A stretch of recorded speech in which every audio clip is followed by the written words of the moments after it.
আহ, সেই একই গন্ধ। পচা, এই বিড়ির প্যাকেটটা তোকে কে দিয়েছে? একটা বিড়িখোর বুড়ি।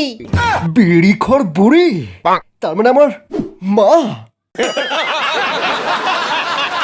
এটা এটা মায়ের হাতের তৈরি বিড়ি। একই বিড়ি অন্যজনও তৈরি করতে পারে। নানন্দা, তুমি হয়তো জানো না, আমি কতদিন পরে এই বিড়িটা খেয়ে পেট ঝেড়ে হয়ে গেছি।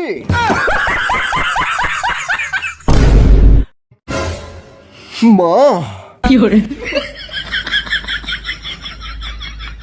মা, তুমি জানো যে আমি তোমার স্পেশাল বিড়ি ছাড়া কিছু খেতে পারি না মা। মা গো, আমাকে একবার একবার তোমার স্পেশাল বিড়িটা খেতে দাও মা। কতদিন আমার পায়খানা ক্লিয়ার হয়নি মা, একবার। মা, তুমি আর বাবা যখন হানিমুনে গিয়েছিলে তখন একটু খৈনি কিনতে গিয়ে আমার বাবা সিঁড়ি থেকে পা ফসকে পড়ে গিয়ে সেই জায়গায় চোট খেয়েছিল। এ কথা তুমি জানলে কেমন করে?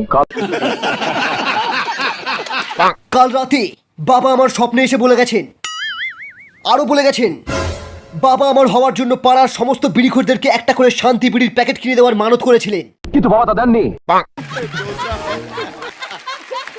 এখন এই বিড়িখোরগুলো আমাদেরকে শ্রাপ দিয়েছে, বলেছে এই রাজমহলে সবার পায়খানা বন্ধ হয়ে যাবে, বুকে গ্যাস উঠে সবাই মারা যাবে।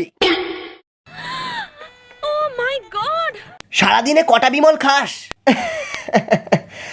আরে বিমল খেলে মনে হবে পৃথিবীর সব নেশা ছেড়ে দিই। আরে আমি তো হাত দিয়ে যাওয়ার আগেই 10-15 প্যাকেট মেরে দিই।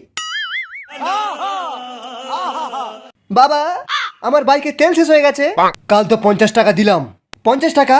থু, শালা 50 টাকা তেল তো রাস্তার জামিতেই শেষ হয়ে যায়। পেট্রোলের দাম অনেক বেড়ে গেছে, তোকে আর বাইকই চালাতে দেবো না। আরে দরকার নেই তোমার বাইকের, আজ থেকে আমি টোটো কিনে চালাবো, নিজের টাকায় বাইক কিনবো।